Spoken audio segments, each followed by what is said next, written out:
नमस्कार दोस्तों, स्वागत है आज की नई कहानी में। अगर कहानी अच्छी लगे तो लाइक शेयर कमेंट और सब्सक्राइब जरूर करें। मणिकर्णिका घाट, वाराणसी। घाट पर लाश जल रही है और उसके आसपास रिश्तेदार हैं और घाट के ऊपर की सीढ़ियों पर परिवार के कुछ लोग। हाँ, तो आप सब जो ये शरीर जलता हुआ देख रहे हैं ना, वो हमारा ही शरीर है। हम कौन? तो जी, हम हैं रुद्र गॉड।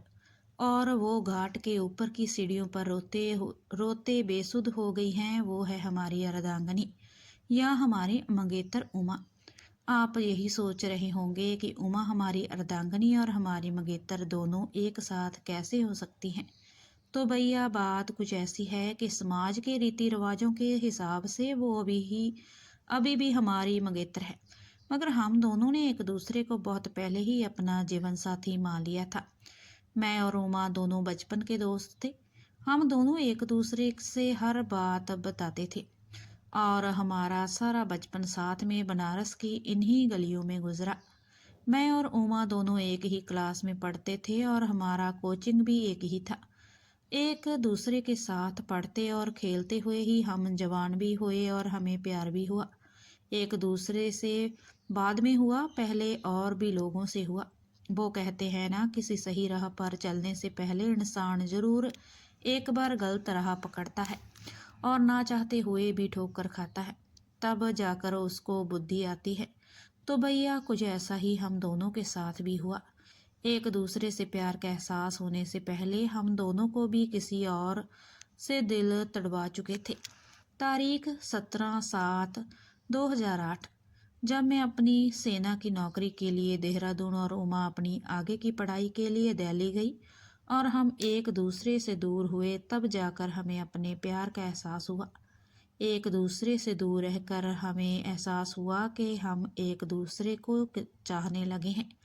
कुछ साल बाद उसकी पढ़ाई पूरी हो गई और वह बनारस लौट आई और उसके कुछ महीनों बाद मैं भी अपनी ट्रेनिंग पूरी कर कर बनारस आया। तो हम दोनों ने इसी मणिकर्णिका घाट पर मिलने का फैसला किया और इसी घाट पर एक दूसरे से अपने प्यार का इजहार किया। हमने अपने घर वालों को एक दूसरे के बारे में बताया तो पहले तो वह गुस्सा हुए और अपनी असहमति जताई, मगर फिर हम दोनों के जिद और मान मनवाले के बाद हमारे घर वाले भी इस रिश्ते के लिए मान गए। जल्द ही हमारी सगाई भी हो गई और शादी की तारीख भी निकल गई। सगाई के अगले दिन मुझे अपनी उमा को छोड़कर वापस ड्यूटी ज्वाइन करने जाना पड़ा। एक बार फिर हम दोनों जुदा हुए, मगर इस बार हमेशा के लिए एक दूसरे के होने का वादा कर कर। हम दूर तो थे, मगर हमारे दिल एक दूसरे के पास थे।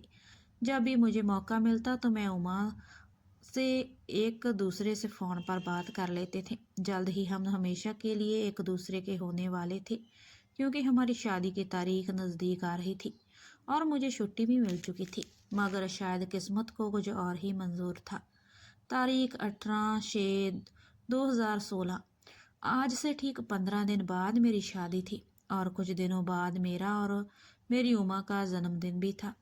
यूँ तो उमा के हर जन्मदिन पर पहले मैं ही उसे फ़ोन करके विश करता था, मगर इस बार मैंने ऐसा नहीं करना चाहा। इसीलिए मैंने कुछ दिनों से उमा से बात करनी बंद कर दी थी। आज मैं वापस घर के लिए निकलने वाला था और मैंने ये बात उमा को नहीं बताई थी, क्योंकि मैंने सोचा चलो उमा को सरप्राइज़ दूंगा। मगर जिस दिन मैं घर के लिए निकलने वाला था, उसी रात कुछ आतंकवादियों ने हमारे कैंप पर हमला बोल दिया। अपने साथियों को बचाने और उन आतंकियों से लड़ते हुए कुछ गोलियां मुझे भी लग गई थी और अस्पताल ले जाते जाते मैंने दम तोड़ दिया।